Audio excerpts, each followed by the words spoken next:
देखिए, जो पिछले 5 वर्षों में केजरीवाल की सरकार ने ईडीएमसी को पंगु बना के रखा हुआ था।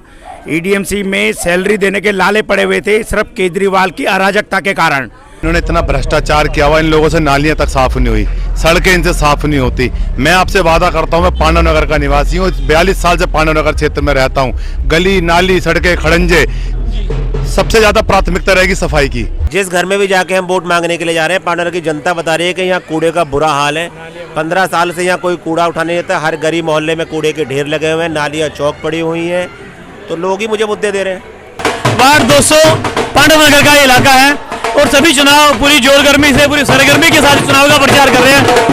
पांडव नगर वार्ड 200, जी हाँ, पांडव नगर वार्ड 200 में आज यहाँ पर हूँ मैं, और हमारे बीच है यहाँ पर भारतीय जनता पार्टी के उम्मीदवार श्री यशपाल केंतुरा जी। यशपाल केंतुरा जी से मिलने आए हैं कि आज क्या चुनाव की सरगर्मी है, और सभी कैंडिडेट, सभी प्रत्याशियों से हम लोग मिले हैं। सबसे पहले मैं यशपाल केंतुरा जी आपको बहुत बहुत शुभकामनाएं देता हूं कि भारतीय जनता पार्टी ने आपको ये जिम्मेदारी सौंपी है। तो आप जो किस मुद्दों को लेकर आप जनता के बीच जा रहे हैं, इस चुनाव में जनता क्या उम्मीद करे आपसे, और किस मुद्दों को लेकर आप दरवाजे पर वोट मांगने जा रहे हैं? देखिए, जो पिछले 5 वर्षों में केजरीवाल की सरकार ने ईडीएमसी को पंगु बना के रखा हुआ था। ईडीएमसी में सैलरी देने के लाले पड़े हुए थे सिर्फ केजरीवाल की अराजकता के कारण, आम आदमी पार्टी की नकारात्मक के कारण। क्योंकि नगर निगम हो, चाहे दिल्ली सरकार हो, चाहे दिल्ली का कोई भी काम हो, दिल्ली सरकार की जिम्मेदारी है कि वो फंड देगी, तभी हम गलियों में सड़कों का निर्माण कर पाएंगे, सफाई व्यवस्था कर पाएंगे। और आपने देखा कि ईडीएमसी में फंड न आने के कारण पिछले 5 वर्षों से हमारे सफाई कर्मचारियों को 6-6 महीने तक तनख्वाह नहीं मिली, और क्षेत्र में उसका प्रभाव निश्चित तौर पर पड़ा कि सफाई व्यवस्था जो चाक चौबंद होनी चाहिए थी वो नहीं हुई। फंड ना आने की वजह से हमारी गलियां पेंडिंग है, नालियां पेंडिंग है, वो बननी है, पार्कों में काम होना है, लाइटों की व्यवस्था होनी है, बुजुर्ग विधवा पेंशन बंद कर दी है निगम में, उसको चालू करवाना है। ये सारे मुद्दे रहेंगे। अब हमारी केंद्र सरकार ने, गृह मंत्रालय ने तीनों निगमों को एक करके निगमों का एकीकरण किया है, और मैं निश्चित तौर पर क्षेत्र की जनता को विश्वास दिलाता हूं कि आने वाले 5 वर्षों में निगम के पास सफिशिएंट फंड होगा। हमारा जो विकास केजरीवाल की नकारात्मकता के कारण रुक गया था, उसको हम पुनः चालू करेंगे। आम आदमी के नाते, एक वोटर होने के नाते, अगर मैं आपसे पूछता हूँ कि मैं आपको वोट क्यों दूं, तो इसका एक छोटे शब्दों में, कुछ गिने चुने शब्दों में आप जवाब देंगे? देखिए, भाजपा को वोट देने का मतलब देश को बचाना है, देश की संप्रभुता को बचाना है, देश की अखंडता को बचाना है, दिल्ली को अगर जिंदा रखना है, झूठे चोरों लोगों से अगर दिल्ली को बचाना है तो आपको भाजपा को वोट करना ही पड़ेगा। आज पूरा विश्व माननीय नरेंद्र मोदी जी का लोहा मान रहा है, और दिल्ली की जनता भी अब समझ गई है कि इस केजरीवाल ने जो झूठे वादे आपसे करे थे वो उसने एक भी पूरा नहीं किया। 500 स्कूल बनाने का, 20 कॉलेज बनाने का, सारे वादे झूठे हैं। यमुना में आपको कहा था कि यमुना आरती पर प्रारंभ करवा दूंगा, आप यमुना का हाल देखिए कितना बुरा है। तो इन झूठे लोगों से, और ये झूठे तो अलग चीज है, अराजक लोगों से आज पंजाब के हालात देखिए इन्होंने क्या कर दिए हैं। अगर इनसे बचाना है तो भाजपा को वोट देना ही पड़ेगा। जनता के पास आप जा रहे हैं, कैसा जोश दिखाई दे रहा है आपको? किस तरह का मतलब कोटेशन मिल रहा है आपको? बहुत उत्साह है जनता के बीच में। आप देखो, ये सारे जनता के आदमी हैं। कहना क्या है, हमारे यशपाल जी एक मजबूत कैंडिडेट है, और यहाँ से बीजेपी को हम पंचम लहराएंगे और बीजेपी को सफल बनाएंगे। तो सभी से एक बार पूछना चाहूंगा, हाउ इज द जोश?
एक नारा लगा दो। जय श्री राम, जय श्री राम। आप इस तरफ, पीछे लाइट आ रही है, आप इस तरफ आ रहे हो, वो लाइट के लिए दिख नहीं रहे। हाँ, देखने भी चाहिए ना बाद में। जय श्री राम, जय जय श्री राम। हाँ हाँ, बोलो। भाई की क्या पहचान, लाल भाई की क्या पहचान।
भाई बीजेपी एक बहुत पुरानी पार्टी है हमारे हिंदुस्तान की, और ये पार्टी जो है जन सेवा, देश सेवा और समाज सेवा के लिए जानी जाती है। और आदरणीय नरेंद्र मोदी जी इस काम के लिए पूरी दुनिया में कि भारत का नाम ऊपर हो, रोशन हो, इस काम के लिए लगे हुए हैं। तो हम ये चाहते हैं कि छोटे निगम से लेके और ऊपर तक भारतीय जनता पार्टी अपना परचम लहराए।